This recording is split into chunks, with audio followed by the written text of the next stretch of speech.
राघव अपनी बीवी सुनीता और साले अजय के साथ होटल में खाना खा रहा था। सुनीता, राघव, मैंने कहा था कि हम सुबह होने पर जयपुर के लिए निकलते, लेकिन तुमने मेरी एक नहीं सुनी। अब रात हो चुकी है और अभी भी रास्ते में हमको 4 से 5 घंटे लगेंगे।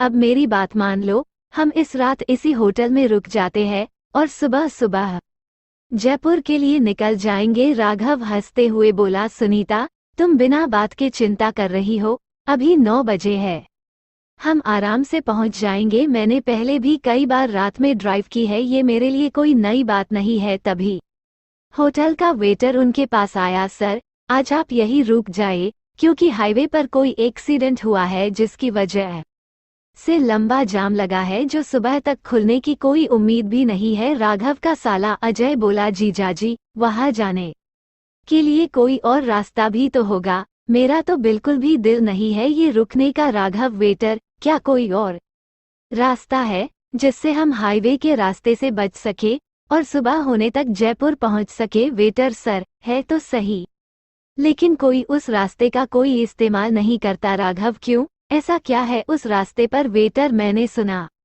है आज तक जो भी रात में उस रास्ते से गया वो वापस नहीं लौटा। राघव हंसते हुए, क्या यार, तुम आज भी ऐसी बातों पर यकीन करते हो? तुम बताओ हम कैसे जाए उस रास्ते के लिए? वेटर साहब, जब आप रोड पर थोड़ा आगे जाओगे तो लेफ्ट साइड की तरफ एक कच्ची रोड उतरती है, जो जंगल से होते हुए कई किलोमीटर आगे दोबारा हाईवे पर आ जाएगी, जिससे आप जाम से बच सकते हैं। सुनीता वेटर की बात सुनकर घबरा रही थी। उसने कई बार मना किया, लेकिन राघव और अजय ने उसकी एक नहीं सुनी और वो चल दिए उस अनजान और सुनसान रास्ते पर। राघव को गाड़ी चलाते हुए काफी देर हो चुकी थी, लेकिन वो रोड खत्म होने का नाम ही नहीं ले रहा था। वो सब थक चुके थे और उन्हें नींद भी आ रही थी। सुनीता, मैंने कहा था कि रुक जाते हैं, लेकिन तुम दोनों को तो जल्दी से जल्दी पहुंचना था। अजय बोला, दी, अब इन बातों का कोई फायदा नहीं है, मुझे तो बहुत नींद आ रही है। काश कोई अच्छा सा होटल मिल जाए जिसमें खाने को बढ़िया डिशेज हो और पीने को कुछ मिल जाए तो मजा आ जाए। राघव, और उस होटल में म्यूजिक हो, डांस के लिए डीजे हो तो सोने पे सुहागा। सुनीता, मुझे तो बस सोने को बढ़िया रूम मिल जाए और कुछ नहीं चाहिए। उस सुनसान जंगल में ऐसा कुछ होना शायद संभव नहीं था, लेकिन उन लोगों की किस्मत में कुछ और ही लिखा था। गाड़ी चलाते चलाते उन्हें तेज म्यूजिक की आवाज सुनाई देने लगी। वो तीनों की बेचैन निगाहें उस आवाज का पीछा करने लगी। जंगल में कुछ आगे तेज रोशनी आने लगी। जैसे जैसे वो उस रास्ते पर आगे बढ़े, वो आवाज और रोशनी तेज होने लगी। उन्होंने देखा कि उस कच्ची सड़क से थोड़ा अंदर एक बड़ा होटल था, जहां गाड़ियों की भीड़ थी और बहुत से लोग आ जा रहे थे। उनकी खुशी का कोई ठिकाना नहीं था। शायद आज उन्होंने कुछ और भी मांगा होता तो वो भी उन्हें मिल जाता। जैसे ही उनकी गाड़ी सड़क से उतरकर होटल के पास पहुंची, एक वेटर ने उनसे चाबी ले ली और गाड़ी पार्किंग में ले जाने लगा। वो तीनों होटल के अंदर गए। अजय ने देखा कि होटल के अंदर एक तरफ खाने के बुफे लगा हुआ है, जहां बहुत से लोग खाना खा रहे हैं। अजय को कुछ नहीं सूझा और वो उस तरफ बढ़ चला और एक खाली टेबल पर बैठ गया, जहां बिना उसके बोले एक वेटर उसका मनपसंद खाना लिए आ गया। जैसे उसे पहले से पता था कि अजय क्या खाना चाहता है। दूसरी तरफ राघव को तो सिर्फ म्यूजिक और डीजे दिख रहा था। उसने ना सुनीता को देखा ना अजय को और उन्हें छोड़कर डीजे पर नाचते लोगों के बीच जाकर नाचने लगा।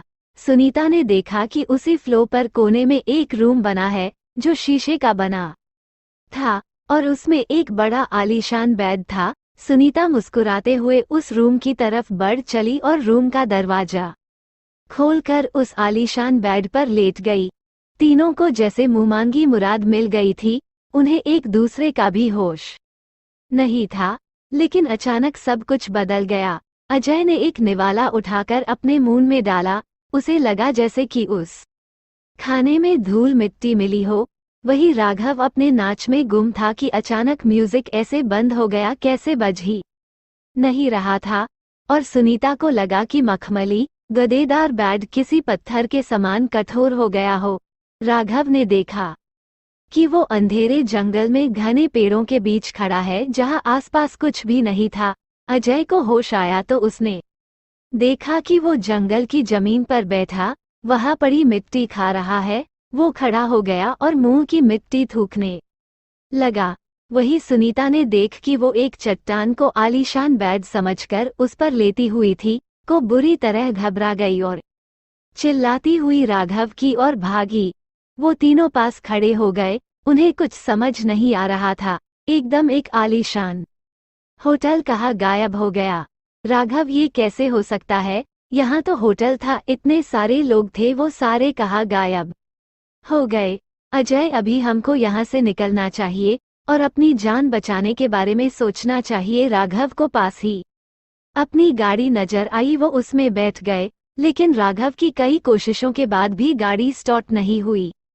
उन्होंने देखा कि जंगल में उनकी गाड़ी के आगे एक काला साया खड़ा था जिसकी आंखें चमकती हुई बिल्कुल सफेद दिख रही थी। वो तीनों उस साए को देखकर बुरी तरह डर गए और गाड़ी से निकलकर भागने लगे, लेकिन अजय वहीं गिर गया और जब वो खड़ा हुआ तो वो साया उसके सामने था। अजय, कौन हो तुम और हमने तुम्हारा क्या बिगाड़ा है? मैं हूँ छलावा, इस जंगल पर मेरा राज है। इस जंगल में कोई को भी कुछ मांगता है, मैं उसकी इच्छा पूरी करता हूँ और उसके बदले में उसकी आत्मा को अपने साथ ले जाता हूँ। जैसे ही अजय ने छलावा की आंखों में देखा, अजय की आंखें भी सफेद हो गई और अजय की आत्मा उसके शरीर से निकलकर छलावा के अंदर समा गई।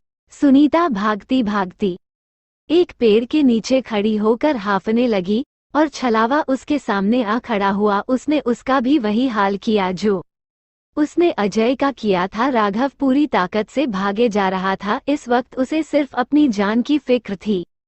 खुशकिस्मती से वो भागता हुआ जंगल से निकलकर हाईवे पर पहुंच गया और आती जाती गाड़ियों को मदद के लिए रोकने लगा, लेकिन कोई भी इतनी रात में रुकने के लिए तैयार नहीं था।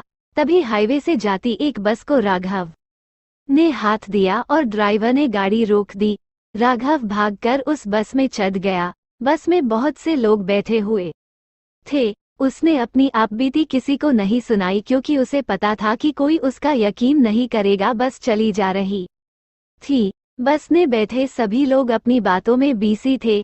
थकान की वजह से राघव ने आंखें बंद कर ली और नींद की आगोश में चला गया। राघव को एहसास हुआ कि बस रुक गई है और लोगों की आवाजें भी बंद हो गई है।